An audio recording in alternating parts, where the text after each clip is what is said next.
Well, welcome to MIT Enterprise Forum's version of a pitch fest tonight, and as a partner at Kenobi Martins, welcome to Kenobi. I've seen many of you before. Those that I haven't, welcome to our firm, and welcome to what is going to be a very entertaining program. We have 3 companies, 2 investors, and 1 moderator tonight that are going to get to know each other in sort of a dating game way, and I think it is going to be a lot of fun.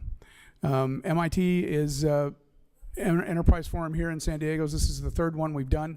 We've been operating in this community for dozens of years, and we've helped countless entrepreneurs with business advice in these types of programs.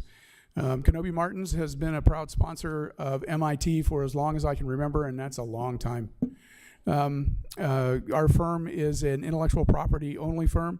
We're a boutique, but we're a very big boutique. There's over 300 attorneys in our firm. We can find you someone to help you grow your business and make your portfolio more valuable because we have people with a vast array of technological backgrounds.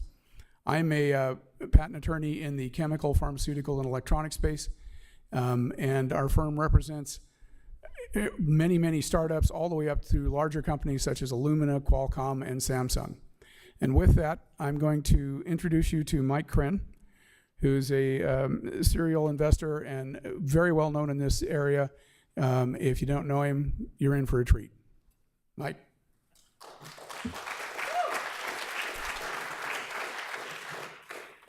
I don't know about that treat part, but that was very kind of you. Thank you very much. All right, so the key is to have some fun tonight. This is the first ever all-male dating game, so it's going to be interesting. That's right, that's right. So we've got 2 great investors. I'm going to let these guys introduce themselves later, I think, after the presentations, but I've known Gasser for far too long. He's probably the most approachable investor in San Diego. Super good guy, everybody knows him. Bill, I've known, we realized we met probably 17 years ago or so, and he's an investor. He's done a couple of startups. He's bootstrapped companies, so he's got a great perspective to share with the companies. So we're going to start with the companies, and you've just got 5 minutes to 7 minutes, and have some fun, and let's go through it. So while we're at it. So my name is Gaurav, and I'm the CEO of Involve, and I'll give you guys a quick story. So I was born and brought up in a small town right outside New Delhi. Lost my dad to cancer when I was 2 years old, and my mom was a blue-collar worker. She would sell utensils door to door. So I started selling. I would sell pens and pencils. Didn't know what I'll do in my life, but was really lucky. At about 10 years old, Microsoft was entering the Indian markets, and they had a program of employee engagement to keep the employees happy. So they would send their engineers to teach kids in the community, and I got picked up like that. I got my first Windows 95 PC, and I started doing code. I did C, C++, and I fucking love it. So I fell in love with it, and I realized that after doing that, I started doing some projects and raised some money to go to high school, where I met Soumya. She's my co-founder and CTO. We did our first company together. It was really hard, like always, but we ran it for about 3 years and had a small exit. For a second company, we started with this idea of making it super easy for companies like Microsoft and other companies to be able to engage their employees through volunteerism in the community. We started doing that, and we saw that companies have a lot of problems, even though they manage all that through paperwork, Excel, spreadsheets, and a lot of manual things. Automation helps, but we saw that there's a bigger disconnect with employees. All right, so companies cannot retain and engage their workforce. We've seen that companies right now in the US have an average turnover of 44%. So a Fortune 500 company every year loses $650 million on just employee turnover. Bad public relations. Who remembers United Airlines? Perfect, right? That's a perfect example. You cannot have authentic employee-generated PR, and it's all bad PR that has the virality around it. Costly programs. Employee engagement is really good, but it takes a lot of money and upper management personnel to manage the program, which is unnecessary. It's a lot of money, and companies are spending more than $500 every year, and this is an average cost. Fortune 500 spends even close to $5,000 every year on each employee. Solution. So employee engagement is a space we want to capture, and companies can now engage their employees through volunteerism, and that's what we do through very easy software. It manages the whole programs. We curate events. we let employees go have fun and also give back to the community. Harvard case study and MIT case study actually shows that volunteerism can reduce turnover by about 3.5%. That's an average saving of $650,000 per year for a company. Improving public relations, we help with generating employee-related social media tweets, which helps with improving PR. And the biggest is that it is not any heavy duty on the HR. So we do volunteerism management through our software. Everything is automated. Everything is managed through the platform, and all they see is reports of higher engagement and how it's being done and how their company is making a difference. The product. So as you can see, we have curated events that each employee can look at. We personalize it based on their causes and passions and skills, and it's a network effect. So if Mike is doing something and Eric is not doing anything, we tell Eric, Mike is giving back to the San Diego community, what are you doing? So stuff like that. So we engage employees together, and they come back and make a difference. It does a lot for the camaraderie. The product is, like I was saying, all automated. The admin always see reports of what's going on in the company, and they can download these reports. They can also, HR now can show their value and the return on investment of their programs, which they could never do before because they had no tracking. Also, this is employee-generated feedback. As soon as people go volunteer, they have fun. This is our John Carter's company, Empire, a San Diego company. They take photos and they put it on social media with hashtags, and we can track all social media metrics, all positive PR, or what's happening with the company. So this is an opportunity that we had last week with Urban Angels. It's all employee-generated content and shares. Market opportunity. So last year, $74 billion was spent on employee engagement operations. We're not going after the whole market, but we are going after purposeful opportunities, which is about $4.6 billion. However, we feel that by 2020 or in 5 years, there are no major players in employee engagement, and there will be one, and we hope Involsoft could be one of the biggest players in employee engagement industry. Just a comparison, in 2015, it was only 30 billion. It's a trend. Now it's a new way of managing employees. People want to be engaged in the company. They want to make a difference, and they want to know each other. There's no old style of management anymore. The business model. So it's a 3-tier subscription model. We charge $1, $3, and $6 an employee per month, depending on the usage and the size of the company.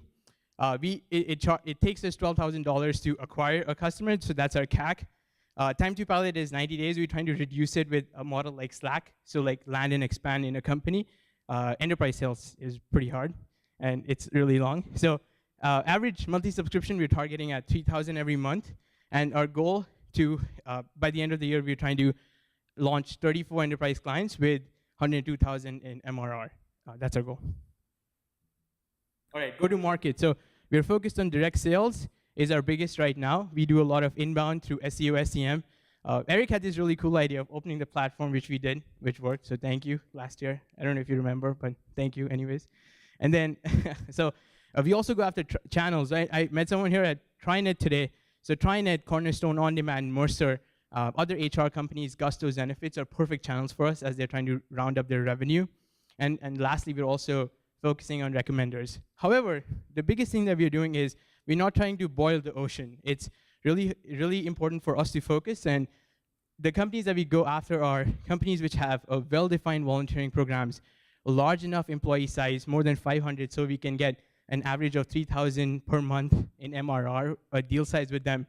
And then again, companies with progressive work culture. So Inc. or Forbes, best places to work, they are more likely to buy our solution than Ernst & Young. All right, the traction. So we have some really cool companies using the platform right now. So from within the past 3 months, we are at 5,200 in MRR. At this time, we are growing 18% month over month. And like I was saying, we have a very aggressive goal of trying to reach 102,000 in MRR by December. So last week, we launched a really good pilot with Microsoft, and now our goal is to launch more number of pilots. We're getting really good inbound nowadays, so we got an inbound from our content marketing from UPS. And I'll tell you the story. I got one line email, and they said, what is the cost of your platform? 175,000 employees. And I didn't know. I was like, I don't know. But So we're getting inbound from Pepsi. The goal is to get pilots, get one place, and then expand countrywide. Competition. So we have competition in this space. There are some old players, legacy players that have been around, consultants for a long time.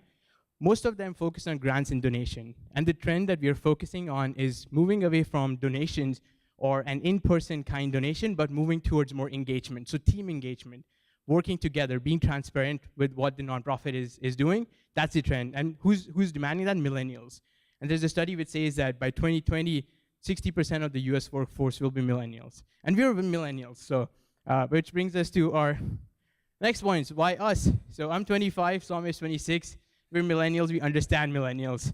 And that's pretty much it. So we understand what people need in a workplace nowadays, and we are ready to offer it. So we did our first company. We sold it for about 600 million rupees. Don't do the math yet. It's rupees. But it was a lot of fun. So it's exciting to be back with Soumya. She's really passionate. We've been in the impact space before. This is our second mission-driven company. Paul, Gil, and Nomi, they're amazing people. We have some more players, some interns from UCSD who are amazing, by the way, and National University. Mary, shout out to you. It's amazing. Funding. So we are seeking 400,000. The goal is to close 34 companies and reach 102,000 in MRR by the end of this year. And we have already closed to 45,000. So if you have any angels here, then I have my term sheets are ready. So, all right, thank you so much. So our end goal is to connect employees with the community. And if you want to find more information about us, we've been featured in Fortune and Forbes and some other places. And you can check out our website, and I'll be happy to answer any questions. Thank you.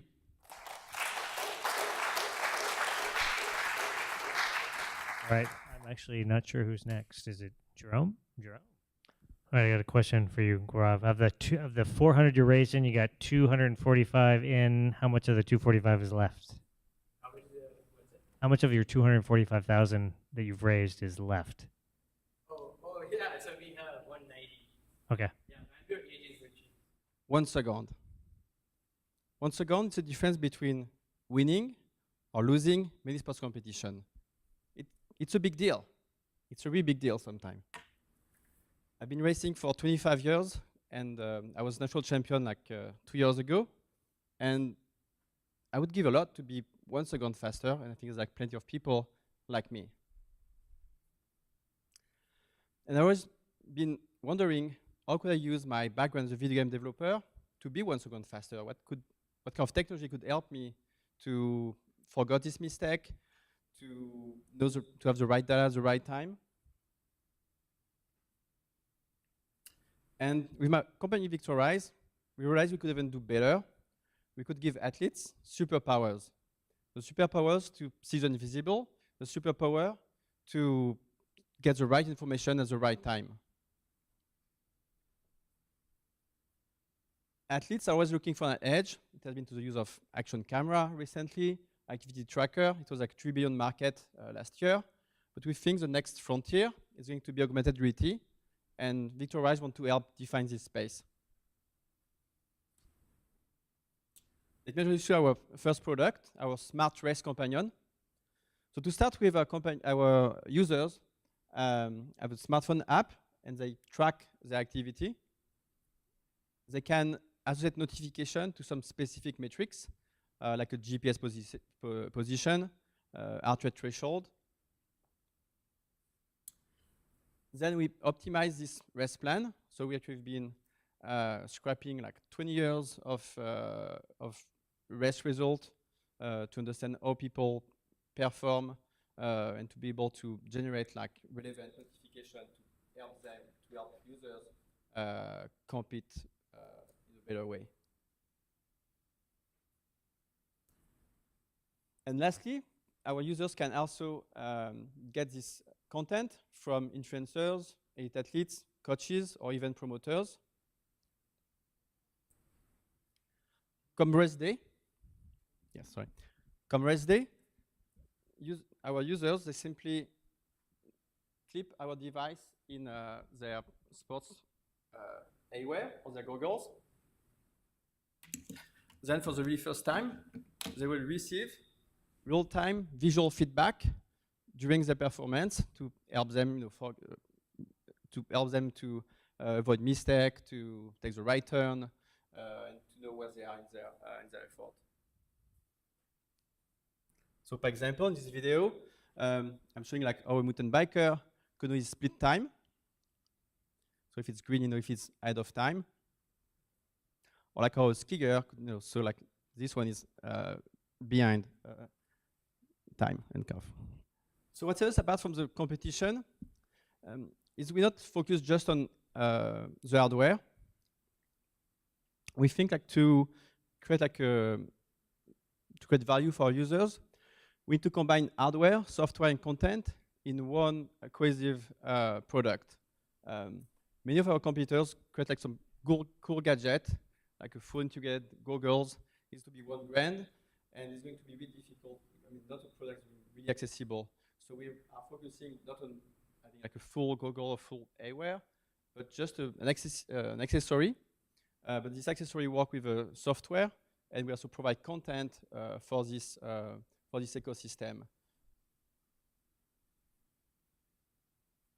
And so it's why content is really important for us and our content creators. They're the athletes, the influencers, and we are deeply integrated with them. We really want to foster like this relationship because of them, we'll be able to reach some critical mass by leveraging their social media followers. So, for example, actually, a lot of these grassroots athletes have quite some many followers. Like many of my buddies have like 10,000, 50,000 followers, and there are people that are into the sport, that are really kind of my potential users. And so by having partnership with these athletes, I can reach like quite a large audience. We also we go to events like also traditional sport marketing. So we believe we can reach 100,000 customers. It's like mountain biking, motocross, off-road sport, and which is kind of my background, so what I know the most. Our product is not necessarily just for this market. We have a bigger reach. That's where we're going to focus first because we have more expertise on this market.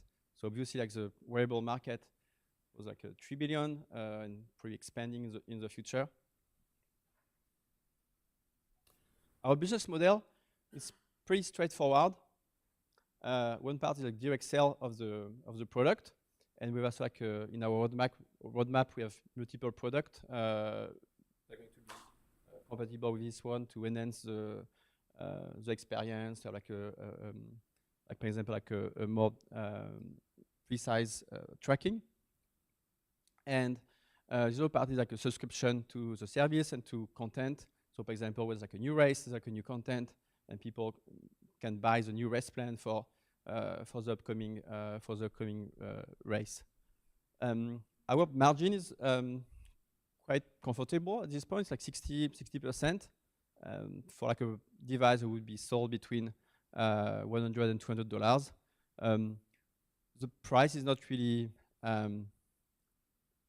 a big constraint now because we're kind of the first on this market, so we don't have really competition. Like the people that are competing are like in a much higher price range, like $100 goggle, when we are like $100 or $200 accessory. So my team is amazing. They have been helping me all this year.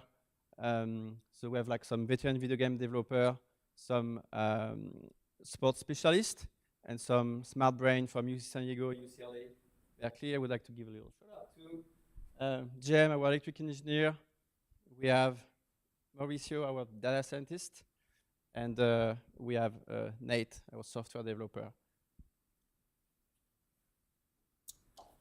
So we've been bootstrapping, like I was saying, from beginning of 2016.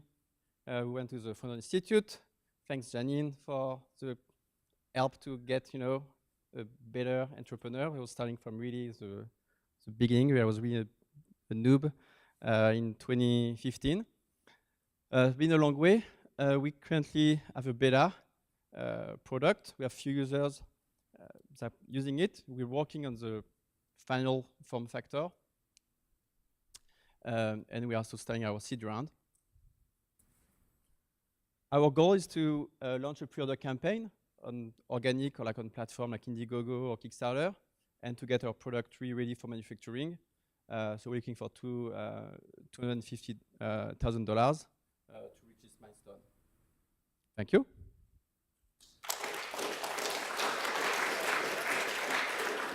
All right, so you may have noticed he's French. Gasser, we're going to expect some good questions from you. You used to race bicycles way back when, so you better have some good questions. Next up, we've got Home, right? All right, so hi, my name is Nicholas Woods. I'm the founder and CEO of Home. So imagine yourself on an 8-hour car ride from San Francisco to San Diego. You have 2 hours left before you finish your trip, but you want to take a quick power nap somewhere. Where do you go? Where do you rest? I'm sure some of you have experienced that. How about another experience? You just got back from a 3-hour flight from into LAX from Chicago. You have a 2-hour layover before you have to go up to Seattle. You want to nap. You want to take a break. You want to rest. Where do you go? In both of these situations, well, first off, it would probably be something like this in an airport, which doesn't look too comfortable. So in both of these situations, where do you go? You want a place to rest, a quick, short-term stay. It's safe, it's comfortable. What do? We're looking to provide a solution to this that will change the way that we look at sleep. Our solution is Home. So Home is a custom-engineered, soundproof sleeping unit designed to provide workers or individuals with comfort, privacy, and a quick escape from the hectic work environment. We want to create a network of these units across the US that are pretty much wherever you are, whether in a new city downtown or in an airport. We want Home to be there for you to book. Each unit's about 65 square feet and can be assembled and disassembled within a location in just a few hours. Each unit also contains a comfortable memory foam mattress, custom lighting options, as well as privacy blocks on each side of the room. And using our Home mobile app, individuals can pull up the app, locate their nearest Home unit wherever they're at, and book it for a specific time slot, whether it's 2 hours to anywhere from 30 minutes to 2 hours to anywhere up to 4 hours. And then they would get a QR code which they could use to scan into the unit and recharge. So what are some of the key characteristics of Home? The first would be warmth. So we want to make it so that whatever home you enter into, it instantly recognizes your user profile and greets you, something like this. Hello, Nick. Welcome to Home. In addition, the lighting will also adjust to your preferences. So whether you're in a home unit in Florida or a home unit in San Francisco, it knows what you like, it knows your preferences, and you're in your own private space. In addition, soundproofing is key. It's very vital. You don't want to hear the outside when you're in one of these units. So we're working with this company called The Framery, based out of Finland, actually Sweden, sorry. And they design soundproof telephone booths. And so they're going to help us engineer the outer shell of this unit so that when you're inside, you cannot hear the outside, which is super crucial. Let me see if this video will actually work.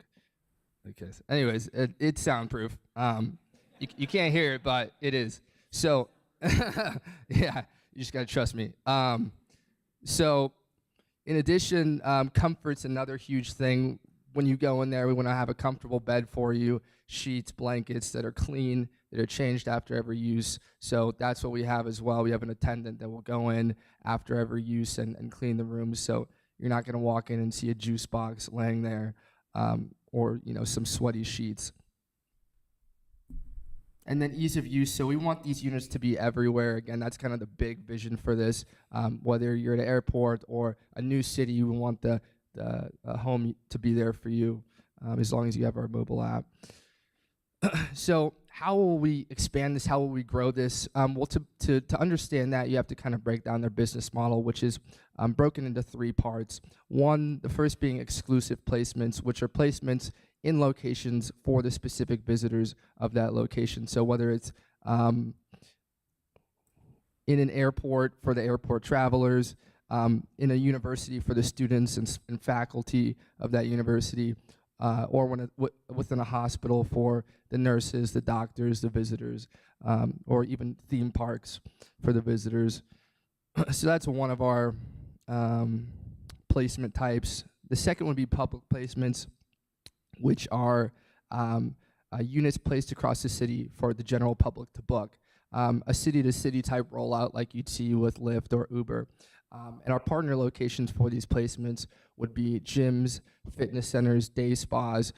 We then do a revenue split with these locations, so they're getting in new traffic, and they're also getting a revenue stream from each unit that we place in their building.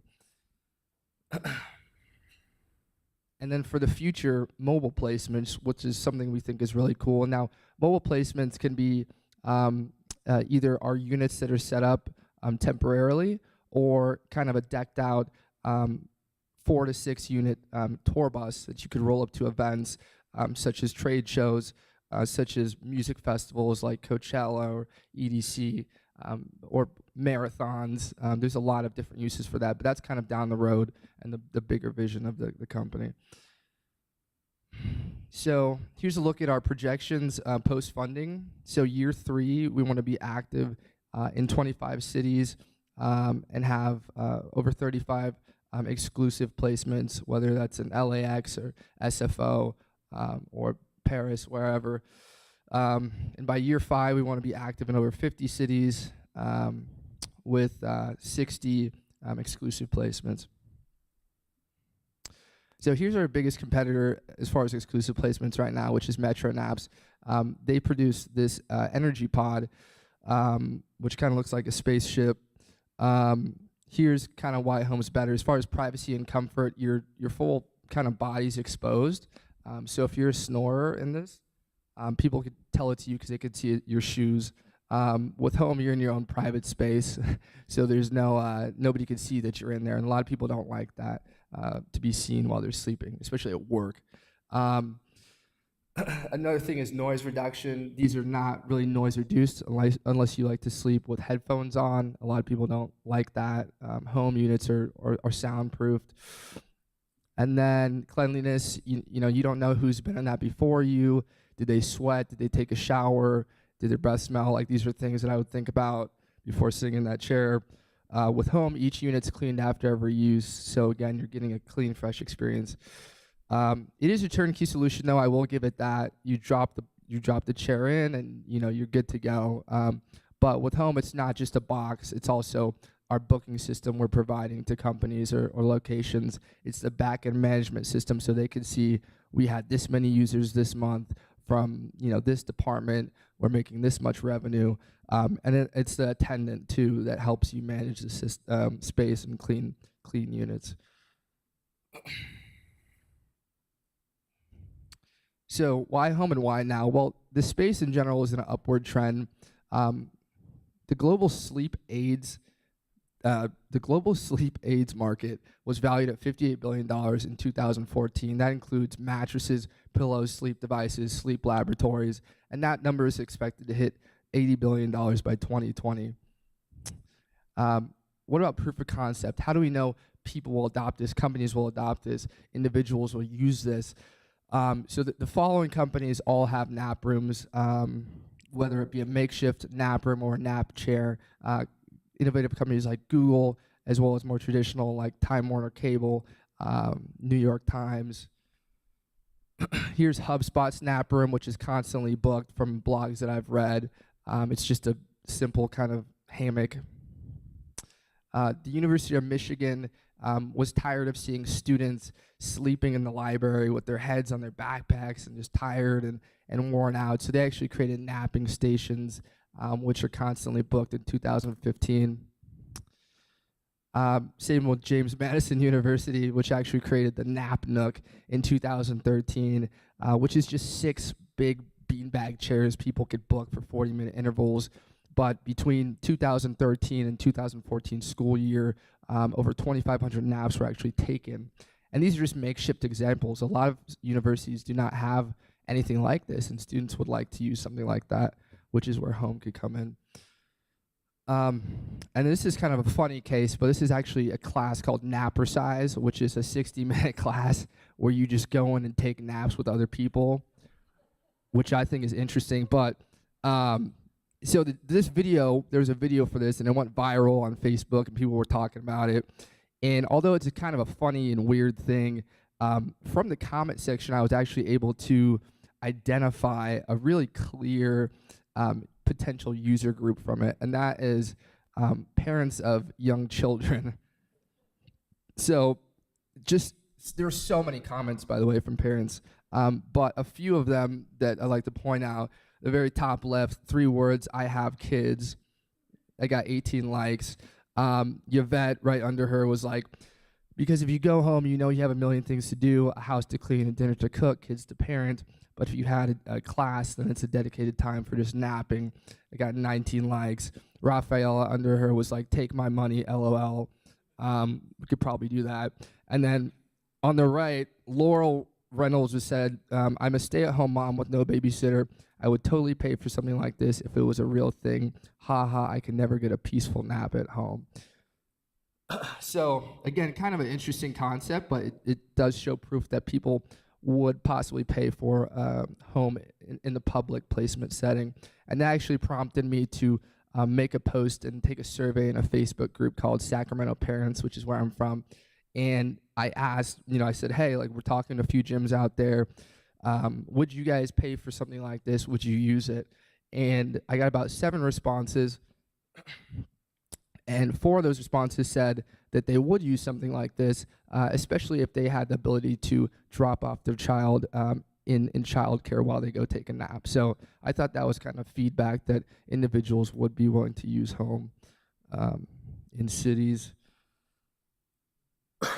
And then in order to tackle an idea of this magnitude, I cannot do it by myself. It's a very big idea with a lot of different ways we can grow it.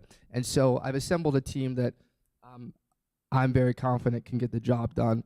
My CTO, Brett Lee, has worked over 10 years at big companies like Sony and Apple. He worked on the PlayStation 2 device and 3. He's been a software engineer for a while. Myself, this is my second company. I started the last one. I started about 5 years ago in the medical space. I bootstrapped that over 5 years and sold that in 2015.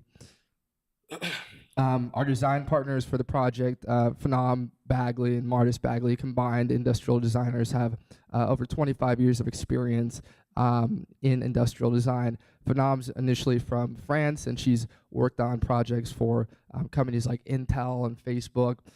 She's also led design consultancies at IDEO and Lunar. Martis has also over 10 years experience in consumer electronics design. He's designed products for Nike and Dell. And then as far as the engineering manufacturing partners, the Framery, which is the Swedish company I was telling you guys about earlier, they are going to help us design the shell of home, the custom outside shell of home. I just met with the co-founders last week in San Francisco, talking about a partnership. And VisionWorks Engineering, which is actually a company that's based out of San Diego. Then we have our advisors, Mark Benning, who's raised over $100 million in VC funding. Mark Hadland, who was introduced to me by Phenom, our industrial designer. He's the CEO of Level 11, which is the company that's actually managing the tech for the SFO, San Francisco Airport redevelopment, which is set to conclude in 2020. Malcolm Ong, who manages growth at Lyft and was formerly the CEO of Skillshare. And then Jason Pang, who worked at DivX and now works at StockTwits.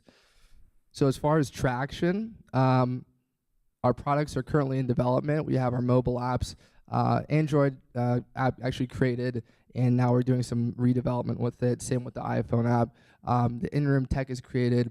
The back-end management panel, most of that is created to where partners and admin can log into that.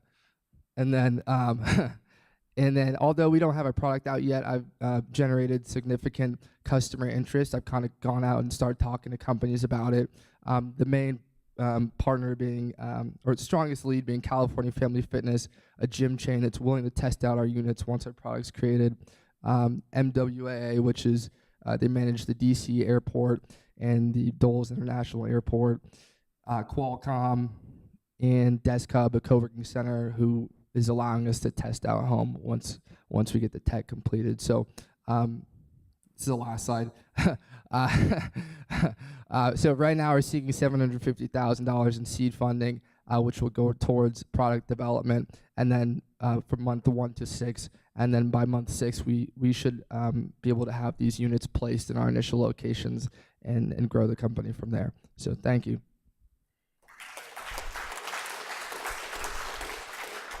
Grab a seat. Good presentations, really good feedback, good ideas. And I was trying to get just a general sense of where you guys were in the stage and the valuation. Can you guys just walk through how much money you're raising, what the valuation is, and if you expect additional money to be raised, and how much additional money you actually need to raise to get to a break even? Can you guys hear me? Perfect. Should I start? No, let's start on the left and then go to the right. No, it's okay. I'm teasing you. Damn. He likes left-handed people. My God, these investors. I'm just kidding. Okay. So we're raising 400,000 at a 2.5 million safe round, and it's a note that will convert in the next round. Our burn right now, we are 5,200 in MRR, and our burn is 6,000. So we're very close to break even. We are trying really hard, which is not significant at this stage. We're focusing on growth. So for breaking even, we don't need a lot of money. Hopefully, a few more contracts would put us on. But focusing on growth, and then the next round, we do want to do a seed round, which would have a capitalization round, which probably would be our goal is to hit $1 million in ARR, so that's 102,000 in MRR, and raise a $2 to $3 million seed, if everything is okay, and then that would be at a valuation of 6 to 8 million. Yeah, so that's our goal. If you have a note, what's the cap? So 2.5 million. Cap? Yeah, it's a 2.5 cap. Actually, it's a 2.5 pre-money. It's yeah, yeah.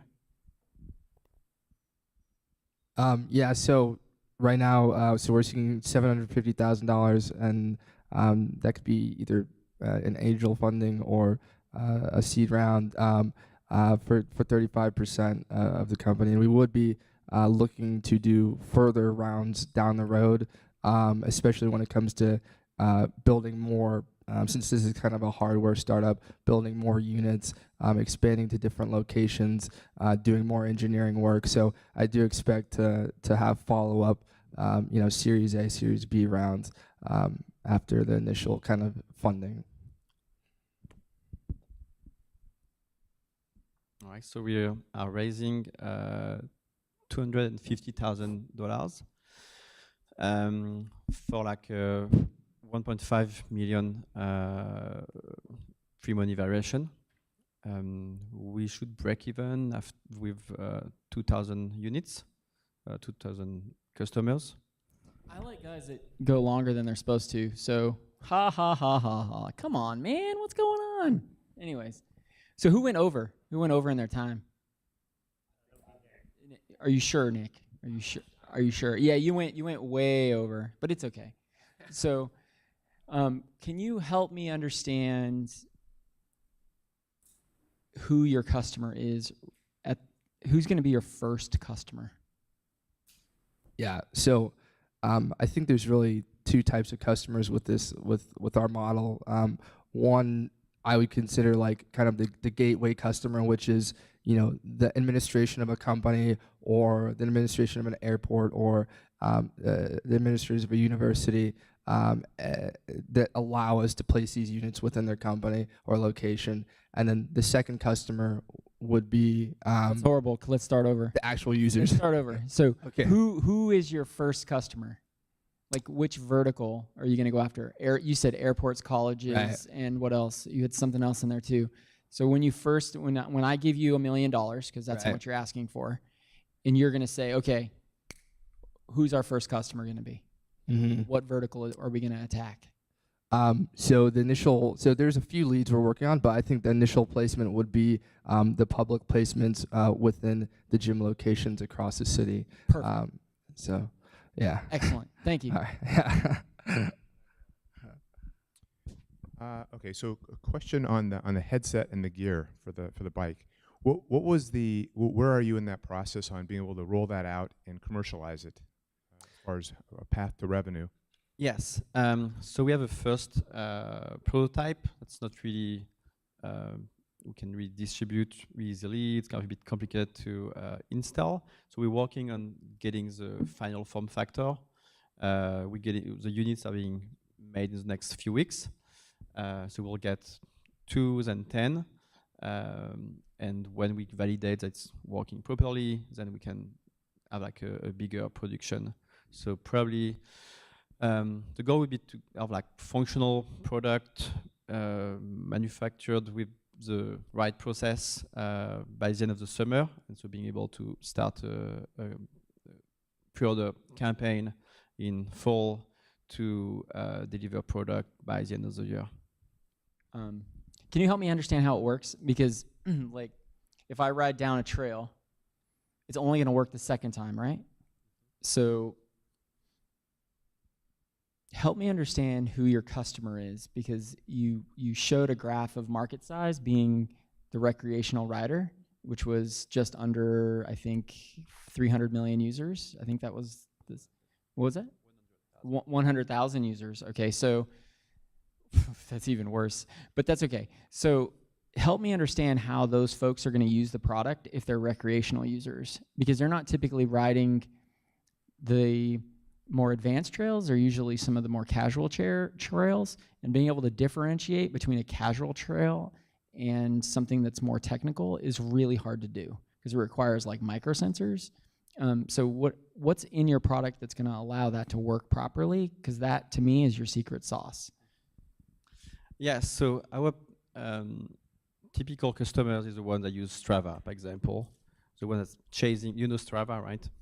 The one that chasing the KOM, wants to be faster, or just want to be better for his upcoming race. He's tired to be top 10, he wants to break into the top 10, and he knows it has to be 1 second faster to break into that. So we just use GPS, your smartphone GPS.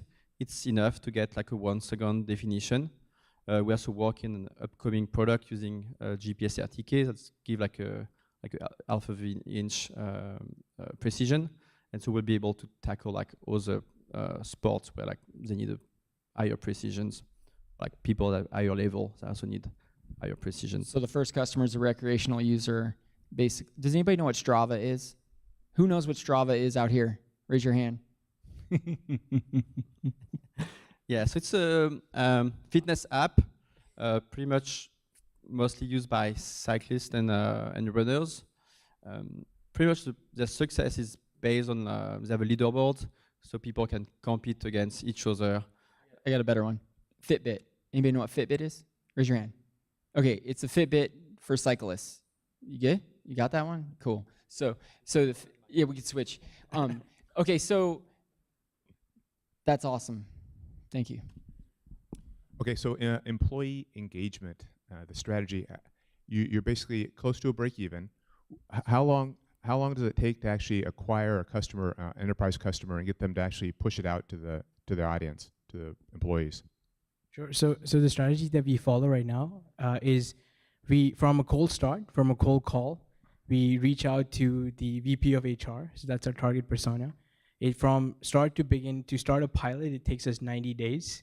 That's our goal. So that's not our sales cycle. That gets us started a pilot. Hopefully it's a paid pilot.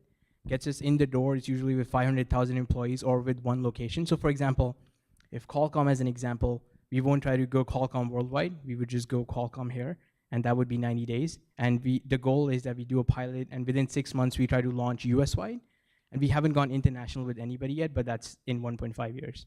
So we're trying to break it down so that we can lower our sales cycles. Does that answer your question? Yeah, so the question is, are there any distribution channels you can ride on, other partners, as opposed to doing it all yourself? Yeah, absolutely. So we're looking at a few partners. We work with companies like Aon Hewitt, Mercer. These are big HR consultants. So it is really good for them that they can round up their revenue. We're still talking to them. We don't have channel partners here, but those would be really good. So people who have HR distribution. So TriNet, for example, Aon Hewitt, and then smaller companies like Gusto, Zenefits, and even smaller startups. But we're focusing on a few. We're focusing on people or HR providers who do benefits and who do EAPs. And so that's like employee benefits and 401k, everything to do with employee side of it. It's really good for them to like round up their revenue and increase their revenue without building new product suites. So that's a good question, Mike. Why do the employees care? I think the customer, right, is the employee, and they're like, or not the customer, the consumer is the employee, right? But the company is your customer. So how do you shorten the sales cycle? Because that's a ridiculous sales cycle, which we already know, right? What have you done to shorten that, and what have you learned in your early testing? Sure. So I'll answer your first question, if that's it just is okay. Perfect. So your question is, how do I shorten the sales cycles? And if you remember last time we had a really good conversation. So we had a traditional way to capture leads, which is request a demo. Then a sales guy would go in and be like, I won't tell you the price until you tell me there's a need for it, which totally sucked and it used to take a lot of time. So we did open up the platform. We have a deal with Microsoft right now where we're integrating with the Teams solution, which is a competitor to Slack. So it's a bot framework that gets us inside Slack, Teams, Facebook Workplace, things like that, where teams can actually start using at a price. So we are using the land and expand technique that Slack uses. So you can start using as a team, and then we just go to the VP of HR or the CMO in a company and say, you know what, 36 teams in your company is already using it. Why don't you buy the enterprise license? So that's our easiest way or the best answer. So that's what we're going to do and hustle at it. Your slides need to say that. What is that? Your slides need to say that. Okay. Yeah. Somebody, whoever helped with slides, you did a great job, but gotta add that. So Nicholas, how much does the unit cost? When you actually stand this thing up and sell it, what is the actual cost for? So the cost to manufacture is about $15,000. So we make that money back.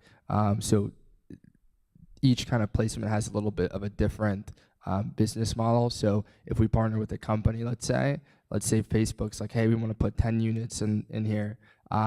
They would pay us a monthly fee, and then that would come with those 10 units, and then kind of an attendant to monitor the space, and they would pay us a monthly fee, a set fee on that.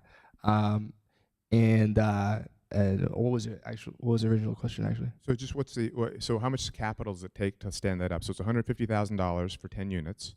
So you guys would spend that money, build it, sell it to them, and then have a subscription. Correct. Yeah. Mm-hmm. Yeah. So you're working capital negative, right? You're paying all your working capital up front with the idea you got a subscription down the road.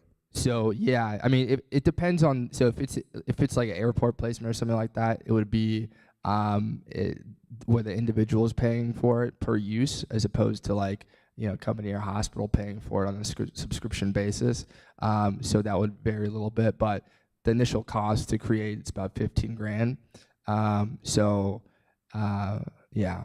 So $15,000 installed. Correct. Yeah. And how many would you want across the U.S.? What was that? How many do you want across the U.S.? If you actually had the grand vision, it goes. Mm-hmm. Would you have 1,000, 5,000, 10,000? Yeah. So each city. So there's kind of two. There's two kind of placements we could do. One would be like actual home pod, and then one is actually just a room, so it's home light, kind of without the pod. But we'd like for each city there to be 10 locations at least that have these units inside them, whether it's 2 units or 4 units, and we want to be in over 50 cities, I guess, by year 5. So it's pretty aggressive kind of expansion. Yeah, so it's 500 times $15,000 Yeah, to get across the market. yeah, Okay. yeah, I think you need more than $1 million, but that's okay. yeah, yeah. I mean, that would just kind of be to, get the initial product engineered and created and launched. But for unit placement and further unit creation, we definitely need to raise some further capital or even possibly a line of credit. So. I want to talk about mountain bikes again. God. No, we got to go for a ride, man. I want to test this thing out. I saw it on an Intense bike earlier. So, right? I think you guys got on some Intense riders, which is great. I used to have an old M1, which that is really, I know. Tell me about it. Collector, you should. Yeah. So can you go through your COGS on the product? Because you had you were going to sell a product for $199, right? And basically you're going to make $100 on that. And then you had some subscription services. Help me understand the COGS on the hardware, and then help me understand just where you think the subscription piece is going to go in the short term. Okay. Oh, cost of goods. Yes. So obviously this is going to evolve quite a bit based on volume. Currently our electronic costs about $40. It can go down to 16 when we reach 1,000 units. Probably even less, so we have much bigger production. And then we have some overhead that we don't really know well yet, but we expect to have enough buffer to accommodate this. The subscription, which is more like a dynamic, I know, because I've been working in the video game, in social games, for example, and mobile games. It's somewhat a similar mechanic to get from downloads to get people to pay for some virtual content. To pay for your, for example, for a next race, or for a coach session that a user will put on the marketplace. So we expect, probably something similar to the video game industry, something like 0.1 or between 0.1 and 0.05% of people using the software will monetize, which kind of give us this $18. So lots of people are probably going to use the free version, like most software. So I think Strava, I have 200,000 paying users for maybe 20 million free users. So a question on the stand up and rollout of the platform. Did everybody understand his business model on the helmet and the cam and the race? Right. So my thought was, as you were explaining it kind of fast. It was hard to track with what you're doing. It looks like a really cool product. So an idea would be maybe having some actual users video and explain it. So it's a real sort of life case scenario that have passion around what they're thinking about, talk to it in a way that's informative for the audience and for everybody else, and kind of bring it to life. And it also might help augment what you're doing when you're talking through it. Because sometimes you would talk pretty fast and it's hard to track with what you were talking about if it wasn't on the screen. It's a dating game, right? I thought that's what it was all about. Come on, man. I like guys in suits. What's up? So let's talk about how to give back, right? So let's talk about how you're gonna shift this environment of millennials, because I'm assuming that's kind of the target end user, right? The millennial career focus, because you're probably going to target larger companies, right? Large corporate. Okay, so how do you get the other side of the marketplace involved in wanting to sign up to get these large corporations to get their employees out to these events? Because that coordinating of getting the right employees to attend the right type of event and have enough of them so that there's a marketplace, so that whole thing works in harmony, is, in my mind, it seems kind of hard. So help me understand how you can connect the dots, because if you sign up a company, let's just use a small company like Qualcomm, and you sign up, the events are all up in like Escondido. Like, are they going to drive? Like, maybe, maybe not. I don't know. So how do you coordinate location, customer base, and events? So that's a really good question, and that was a part of our challenge during onboarding for sure. So here's what we do. So we have a simple onboarding for each employee. So as soon as you sign up for the platform, it's almost like Netflix. So you get to choose, just like Netflix, you get to choose what kind of movies I like. So I'm into action, Bollywood. We do the same for employees. So I'm a mathematician, or say I'm a network engineer for Qualcomm, and I'm really passionate about women for coding. I love painting, I love dancing, and my office in Qualcomm is here. So that's the office location.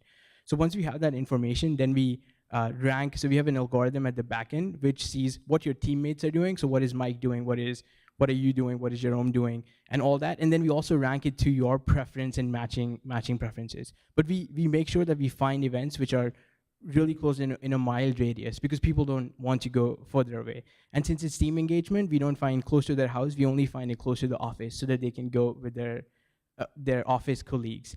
The second part is, how do we increase the database of nonprofits? So it's very simple. It's almost like Airbnb.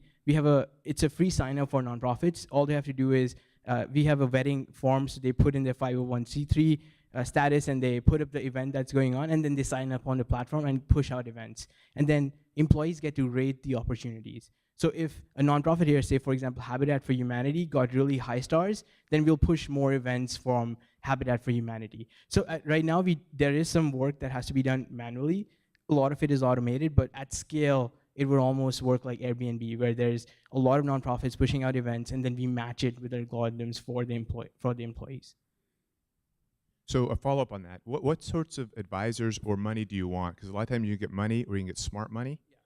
Yeah. What sorts of things do you need along with money to actually make this thing go to scale?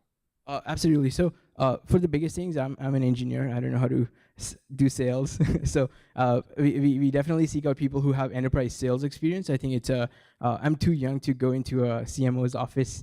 Being people are usually 65, and I'm telling them that give me $1.3 million. So I think that's our biggest thing. We are definitely looking for people who have done enterprise sales before. As far as the nonprofits and mission-driven side, we both have nonprofit background, so we understand how nonprofits work, how mission works, and we understand their end of it, so we're okay there. I think just with improving our sales. I think we're hackers, so we understand like growth marketing, and we're really good marketers. We are trying to improve our sales and be more cross and have that gravitas in sales. Okay, so I'll come to you in a second, but I want you guys to change of plans to think about something too. I know I don't want you to reveal anything, but sort of open kimono.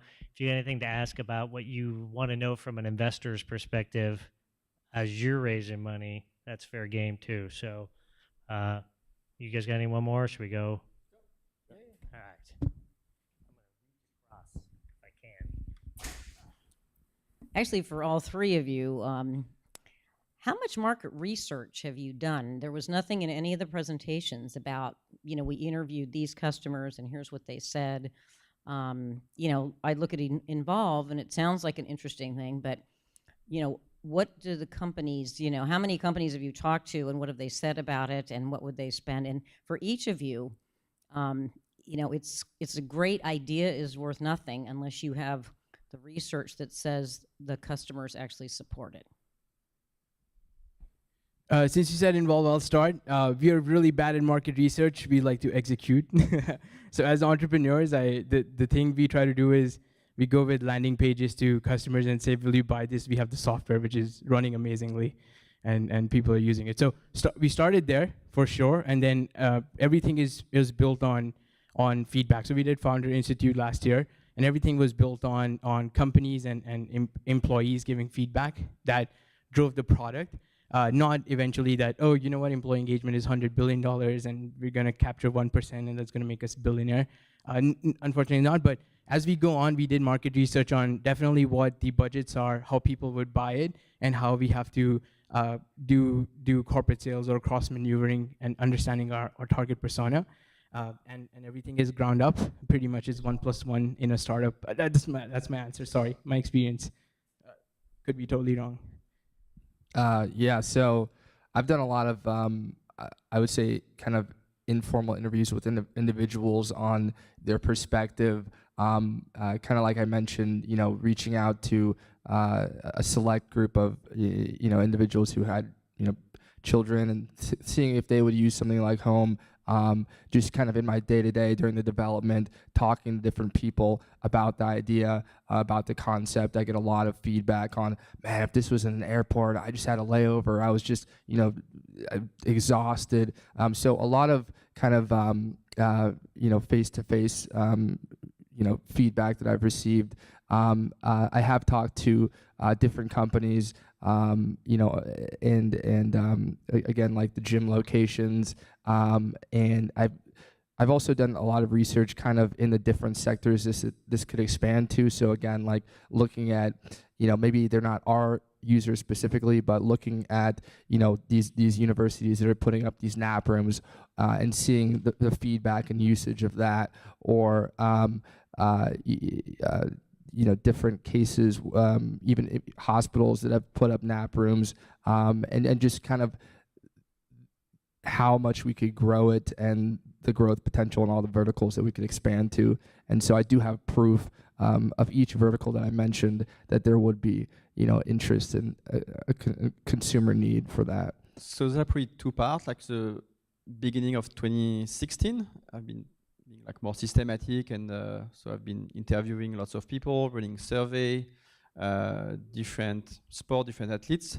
But also it has been my experience this last 25 years racing and trying to find whatever I could to be faster, and talking also with other people around me, like other my competitors or my friends, to know like what can you do, like what kind of timing system do you use, how much will you pay, that's too expensive for what it's worth. So I've been kind of observing this for my own benefit as a racer, and being like more systematic, and having like more like a real market research approach this last 6 months. Okay, this is for Grav, Involve. I liked your competitive landscape grid, but I couldn't quite figure out where your differentiator was, because you have a lot of competitors in your space, Volunteer Match, DataKind. There's a whole bunch of people that are matching up, whether it's skilled volunteer or straight event volunteer kind of things. So I wanted to find out how you differentiate yourself from, say, a Volunteer Match, which has been in this business a long time. Sure. So Volunteer Match is a nonprofit. We actually work really closely with them. So we have a partnership with Volunteer Match. They're 90% of their focus, and Posiba, perfect. And we've spoken, right? Perfect. Okay. Competitor?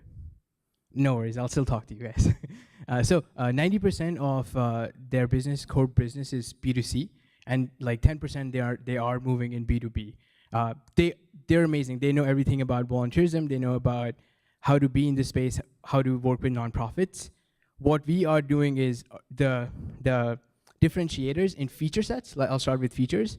So we are really building, or we're putting our social media and internal marketing shares on steroid. So what you saw there was built from the platform. So we take stories, and then we have algorithms to see what are good photos versus bad photos, and we automatically through the software put that together. So everything with social media, everything with the PR aspect of it, that is like our feature differentiator, number one. In talking about the marketing approach or the go-to-market, we are really focused on employee engagement, team engagement to say, not just individualistic. So with Volunteer Match, people in the community can find volunteer events and they can go to them. With what we are trying to do is team engagement, where 10 or 20 or 50 people can be really engaged with something. It's not pro bono consulting.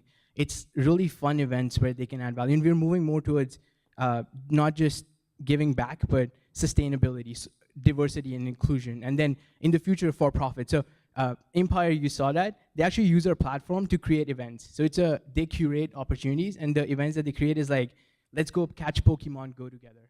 So stuff like that. So that's kind of, so we're highly focused on getting the teams together. So it's an online to offline experience, and that's what we're focused towards. Did that answer your question? Cool, thank you. Hey, gentlemen, thanks. Appreciate it. I want to kind of follow up on the market research question. I'm going to kind of drive the point home. I think this question pertains to all of you, but really, Nicholas at home, your answer was very anecdotal, and I think you've got the biggest capital outlay that you're asking from an investor. How are you going to show the market traction so that you can get an investor to give you that much money on something where, again, so far everything you kind of said was anecdotal. You said, well, a company's expressing interest in getting a contract or some type of agreement is two completely different things. So how are you going to address that? I think, there's two things that, being that we're kind of still in the product development phase, and we haven't yet launched, that we could do. So one of the things would be kind of more like a higher level of customer surveys, of actually going and talking with individuals, potential consumers, getting maybe like pre-testimonials, would you use something like this?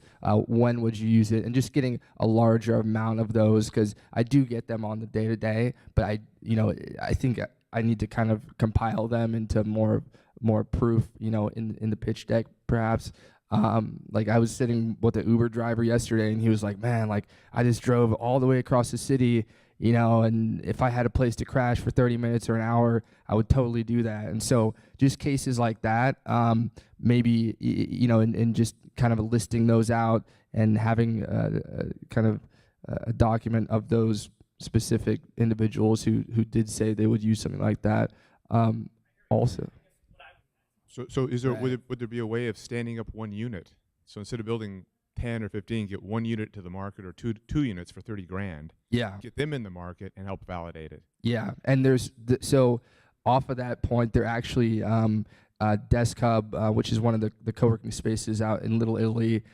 They have an existing nap room, and they said once we get the technology complete, we could test that out there and get feedback from the users within the space. And it's on a smaller scale, but I work at a Desk Hub, but I didn't even know there was one there, so it's good. yeah, there's One other follow-up to that, and it's only because if you present this stuff, in the back of my head, I was looking at your little pods, Right. and it looked like a hookup station too. right, It's like- right. What's wrong with that? This is like dating game, man. What's wrong with that? It may Come be on. the way to market it, get Tinder or something. But it's like so. Left and right.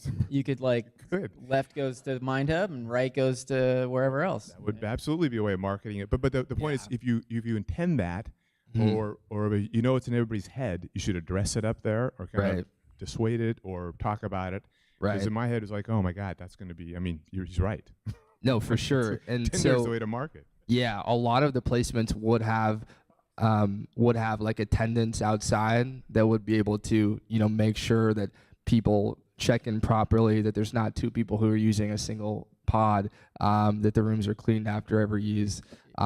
If there's not an attendant, there's also certain measures we've thought of to help deter that as well. So But why would you want to deter it?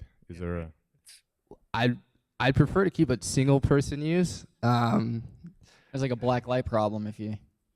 Yeah. All right. Let's not go down that rat hole. Do you guys have any questions of these guys? Anyone want to dive in? Question. There's a guy in the back. Where was a guy in the back? Had some. All Yeah, there's right. a guy in the back, Mike, all the way in the back in the suit. I think the only guy that wore a suit. Oh, that's good. Said Gaurav. Guy all the way in the. Okay. Okay, my first comment is from Involve. Why is everyone grilling me today? I'm just kidding. Please. Do the companies make use of the volunteering data that you provide them?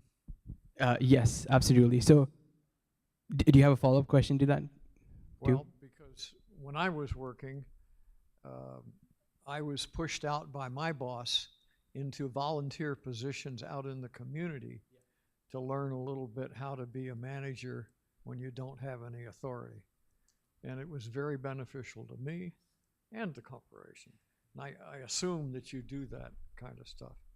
The second thing is with the home, You know that the Japanese provide little single cell slots for guys who didn't make the train home.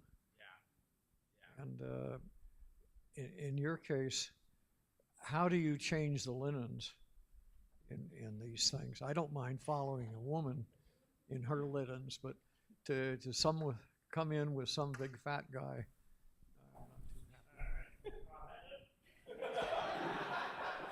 We're gonna Back to the guy with the suit. I know he's got a red tie. It's flashy. I don't get red ties very often.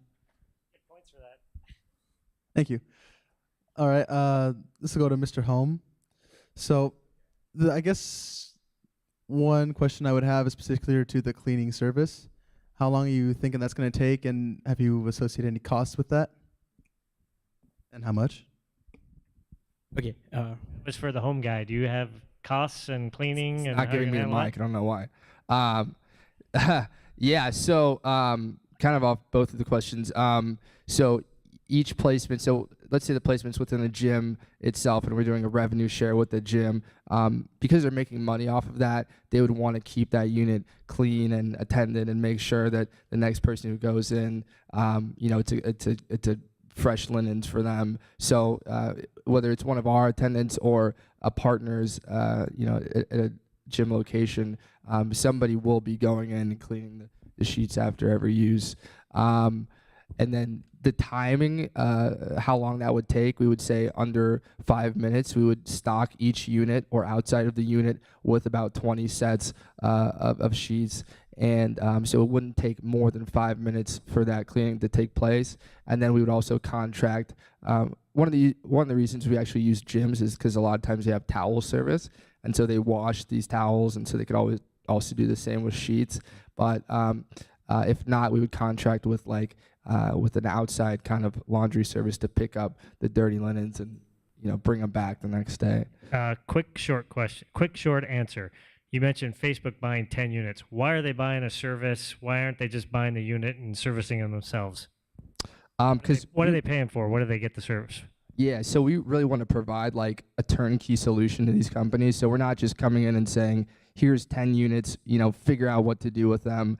We're bringing, the actual sleep boxes themselves, the booking system for their employees, to be able to book it efficiently, the back-end management system so they could see how many employees are using it. Is it effective? Is it something that, which departments are using it the most, maybe the engineering department, and also an attendant. So they don't have to dedicate, a department to figure this out. It's just a turnkey solution. We come to them, and it's a full service.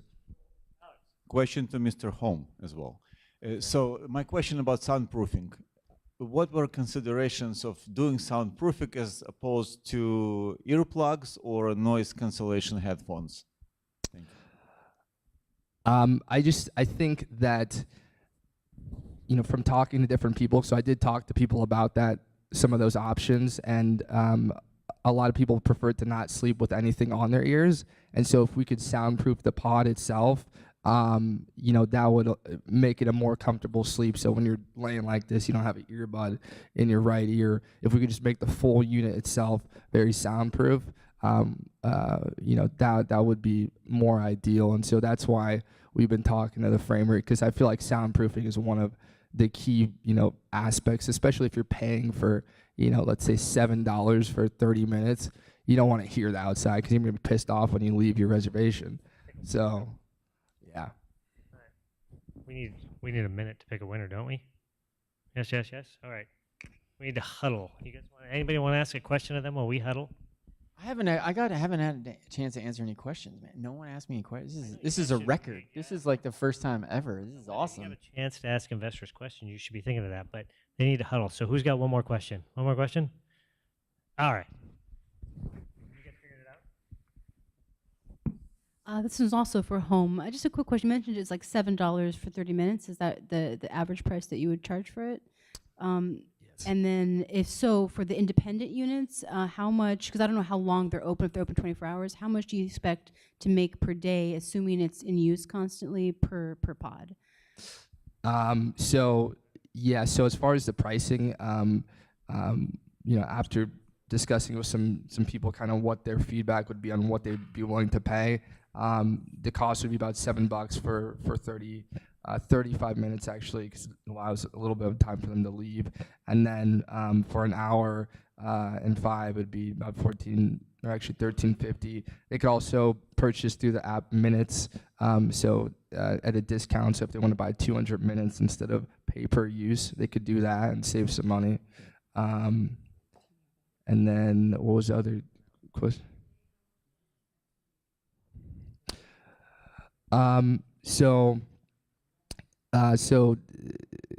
it would kind of depend on, again, the occupancy and how many people are using it actively. But per day, assuming a location's open for 10 hours and they're getting booked each hour of that day at 14. So I would assume something like a couple thousand per month is what we would gain per unit, and then split between the partner location. All right, I'm going to cut you off. We're going to do, hey, but you're going to answer this yet. Okay, so we need audience voting first, and then these guys are going to give a little bit of feedback to each company and announce their winner. So if you had 50 grand to invest, sure, clapping, clapping, anyone? 50 grand, Come on. Come on. All right. Don't take it personally. All right, investor feedback. Who wants to go first? So I'll do it. So if I was actually going to do it, I think you have one of the coolest products on the market. You got to dramatize it. So it's bring the motorcycle in, put the helmet on, put the videos up there, make people feel it. The other one is to work on the presentation, because you got an accent, and it's really hard to track what you're saying. So I was struggling to keep up. So either make it visual, mock it up with some of the video, or create some sort of drama, or bring other people in to help do that. So that's the only challenge I had with yours. Yours, I think, was super scalable. I really liked the model. It's just being able to be more clear about how it would scale and what it might look like if we put $50,000 in. So what the comparables were on the market space. And I think you did the best job on the presentation. I could understand what you're doing. I could track with it. It was easy to understand. I think it's just the model, the economics of the capital and how much it would take to do it. And or as an investor, making it cheap and easy for me to test with you. So we can go in, I can stick my toe in the water and figure out how to do it before we have to write the big checks.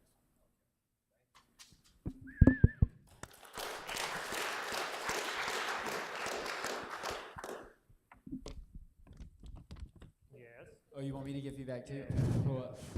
All right. Some of you guys know what I actually look at probably 100 ideas a month, and I helped form a little group here in town called Seed San Diego, and we're 5 kind of active investors, and I know all 3 of these guys. I've taken calls from all 3 of them. We've spent, I think, collectively maybe 10 hours on the phone together over the last year, I would say. And so I kind of have a disadvantage. My view is kind of handicapped, right? Like, I remember a year ago when we talked about what this home thing was going to look like, right? I remember when it was a mock-up on a piece of paper, and I remember when he said, this is what I'm going to do, and I said, you're out of your mind, I'm not going to help you, okay? I remember when we talked about this little device that goes on the side of your head, asterisk, I used to race downhill mountain bikes, so I'm very familiar with kind of the problem he's solving, but also understand some of the technical challenges he's going to have. So this is more of a technical challenge in my mind, because most novice don't care. Now, I think with the evolution of something you guys don't know about, which is Strava, right? Okay, let's talk about, Fitbit. It's made this industry very competitive. And with a product like this, you got to really be aware. And I use, and we've talked about this before, I use a competing product. The problem is it's really expensive. It's $700 just for the headset. And so when you look at a $700 headset and I look at his screen and say it's $150, and I know we can get him up to scale and blow these things out at $49.99 at Target, I mean, that starts becoming a lot more attractive, right? So I commend all three of you guys for everything you've done, because I remember a year ago when it was rough, okay? And I think my feedback to all three of you were, don't do it, don't raise money, keep your jobs. I think that was my feedback.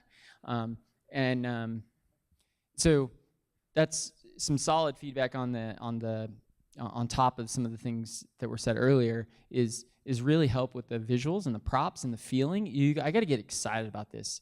And one of the things that's hard is helping the group understand adrenaline, because you can't share that. I can't share my adrenaline with you guys on how exciting this is to actually come into a corner at 30 miles an hour with a red light flashing at me to slow the hell down because I'm going to need to turn right. You can't share that, right? We can't share the fact that the tire and the rim roll inside of each other, because most of us in the room don't ride a mountain bike that fast. And so sharing this type of level of emotion is hard. You're going to need to figure that out, because I think that's what gets people excited. And as an investor, I think you've got two, a home and a device, right? Okay, those two, you need actual unit economic investors. They're investors that actually can see this thing all the way through, and they understand and they believe in that unit economics piece. Now, when you look at, if you shift gears and say, hey, look, like I'm looking at kind of this social good piece, and we look at marketplaces, right? And we look at what we're gonna do with Involve. It hasn't always been Involve, has it? It was Glip before, yeah, that's how that. So Involve is one of those things where I think you need an investor that isn't a unit economic investor. You need someone that actually believes in what's happening with millennials, that believes that we're gonna have this tectonic shift in the way people work. You need to have investors that believe that it doesn't matter if I get my money back 6 months or a year or 2 years from now, but I'm gonna grow this thing to a point where the people, these millennials will have a place to show value and to actually learn skills, soft skills that they didn't have before, where they had lived with a device in their hand pretty much their whole life.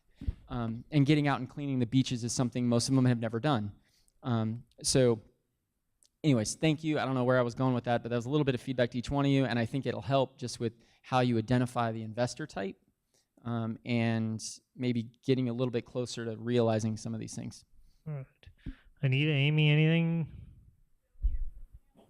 So the only other thing that I know that a lot of folks are looking for is it's a chase to find a repeatable business model, and that's what you're in a race for. How much time and how much money you have to be able to get a repeatable business model, because that's what you can actually fund and scale. And that's what all the questions drive around, is how far are you away from a repeatable model? Anything? Someone's got to talk about the winner, huh? I think it's Mike. Nope. Mike. You're all winners here today. Nothing. I thought a date with you, right? I mean, we got nice men up here. What's the deal? Come on. A winner gets a date with you. What's the deal? You're a sponsor even. Come on. What's going on? I like the name tag. Pick anyone from the crowd, anyone. It's potluck. Thank you guys all. We got Vint Surf coming up, which should be amazing if you're not already going. And then, of course, the Wine Social, which is fabulous. So thank you guys all. Thanks for coming. And next time.